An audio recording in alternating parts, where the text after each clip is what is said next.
Animal Farm by George Orwell. On a quiet farm in England under the rule of a drunken farmer named Mr. Jones, a revolution was born. The animals, tired of hunger, labor, and injustice, dreamed of freedom. Led by an old boar named Old Major, they gathered in the barn to hear his vision, a world where animals would rule themselves. All men are enemies. All animals are comrades, he declared.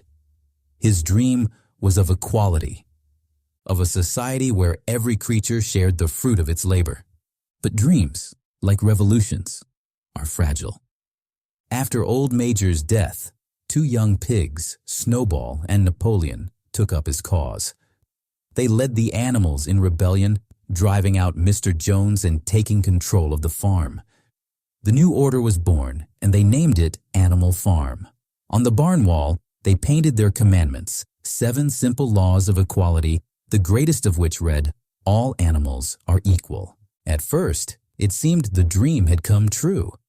The animals worked harder than ever, but now with pride for themselves. Snowball taught them to read, while Napoleon organized the work. The pigs, being the smartest, became leaders.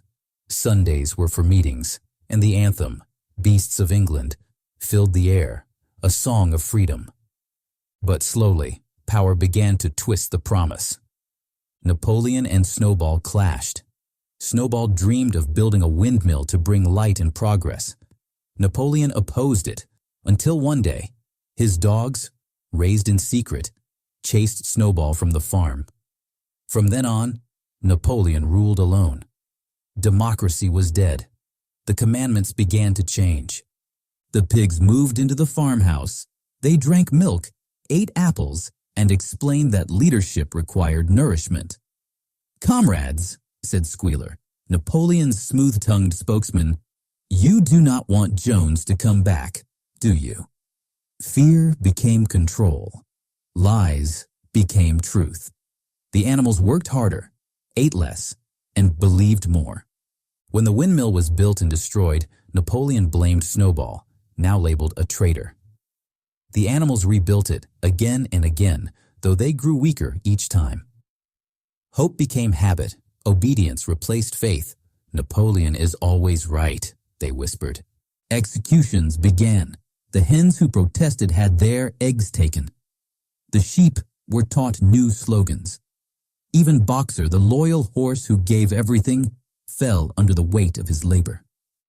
When he was injured, the pigs sent him not to a hospital, but to the knacker, the slaughterer.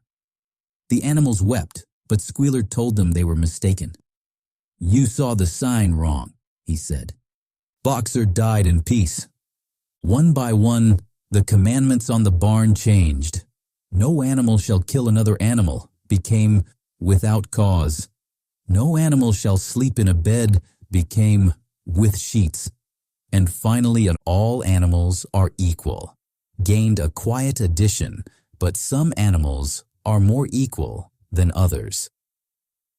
Years passed. The farm prospered, not for the animals, but for the pigs. They learned to walk on 2 legs.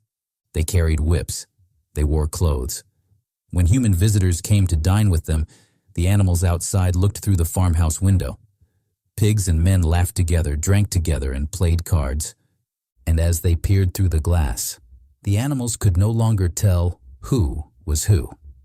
Animal Farm was no longer a rebellion, it was a reflection. Orwell's tale was not about animals, but about people, about how revolutions devour their own ideals, and how power corrupts those who claim to fight for justice. It was a warning, timeless and clear, that freedom without vigilance becomes tyranny. In the end, the animals' dream of equality was buried beneath the hooves of their masters.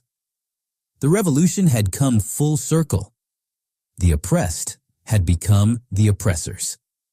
And above the barn, in letters large and cruel, the final truth remained. All animals are equal, but some animals are more equal than others.